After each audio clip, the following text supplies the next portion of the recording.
We have the Not Polish universal tips on, and we'll be doing ombre today. So after I put on the yellow, I'm gonna flatten that top area out first, you see, and then now I am gonna press it into the nail tip while I'll pull it down towards the end of the nail, you see. And make sure you keep this a little bit on the thinner side because we will be encapsulating our ombre with clear powder. The reason why we gotta cap in clear powder is because when we file, we don't want to lose the ombre effect. Okay, guys? Alright, now we're gonna go in and mold it into the shape that we want, you see? And now I am gonna go in with a nude, alright? And I will be using 2 beads for the nude, just to make sure that the nude cover up the yellow pretty well. So the first bead, I place it a little bit above the yellow a bit, and I'm gonna pull it down, you see? You see that coverage? How perfect this is. And the yellow number is 104, and the nude is number 113 from Not Polished. They're both from Not Polished, okay, guys?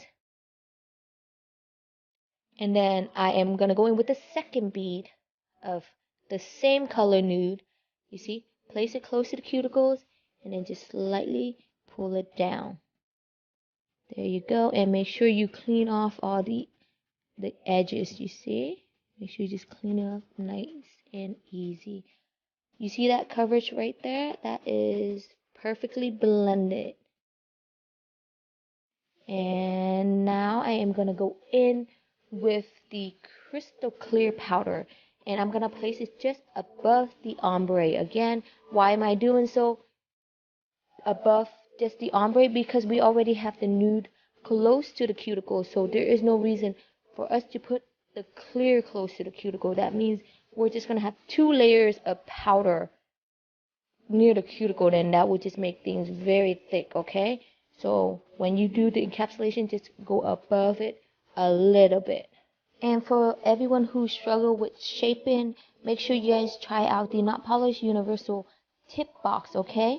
This will make your life a lot easier in shaping coffin, stiletto to taper square. You will notice a big difference in your shape when you use these tips. And now I'm just gonna go in and smooth everything out with my Not Polished 5-in-1 cross bit. Okay, now for our 2-tone 3D flowers, I'll pick up the first bead of yellow, and I'll take that yellow bead and dip it directly into my brown powder. There you go. And that's how it should look like, okay? Pick up your yellow bead first and then dip it in the brown powder. That's how you pick up a bead for your 2 tones 3D flowers. And this is how it looks like. Alright, you're just going to place that bead on, and using the tip of your 3D brush, I am going to pull it into a point at the end, and that is done. Now I'm going to go in with the body of the brush and press out the both edges of the flower to flatten it out and to make the petal a little bit bigger. And you notice how I went in with a tiny bit of brown just to add a little bit more color to my flower. And my trick to doing this flower is, after I start with my first petal, my second petal will be directly across from the first petal. Like you see, first one and then second one is the bottom petal, directly across from each other like that. So doing it this way, I will help keep my flower more centered and more even. Now the first petal and the bottom petal is done. Now we're gonna go in with the side petals. Like so, just a tiny bit, and you just go in and press it out like that. And now we're gonna go in with a tiny bit of brown and just brush it on just to add more color to it, okay? This is my trick to doing this flower and to make sure that it will come out even every time, is doing it this way, okay, guys? And then again, we'll go in with the other side petals and just press it out like so. And then go in with the round on top. And make sure while you guys do 3D flowers that each petal is completely dry before you start on your second petals, or else your flower, the petal will bleed into each other, okay? And now that's done, we're gonna go in with the the dip-in base coat from Not Polished to apply our little rhinestones on, just like that.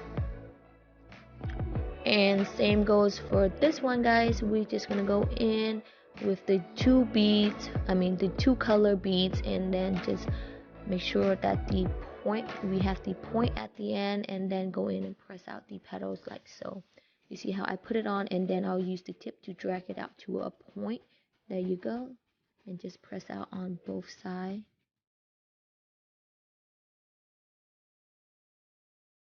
Okay, we're going to repeat the same thing for this petal right here. I am going to place it right there, and using the tip of the brush, I am going to drag the petal to a point like that. And now that is done, we're going to go in and flatten out both of the side of the flowers like so. And then we're going to repeat the same thing again. There you go. And then you're going to just bring it out to a point at the end like so, and then we're going to flatten it out. And when this is done, I am going to go in with the Notpolish dip and base coat.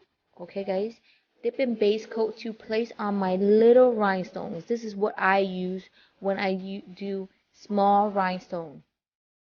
This is what I use when I stick on my small rhinestones. And with bigger rhinestone, I use a gel builder, okay?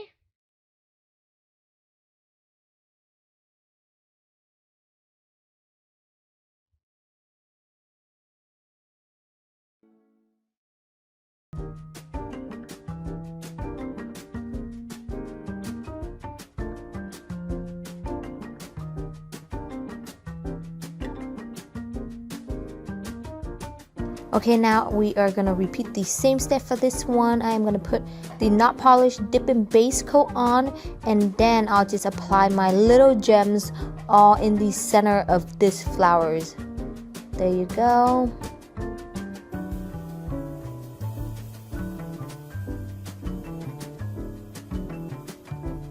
And then we're just going to place it till we feel like that is enough on there.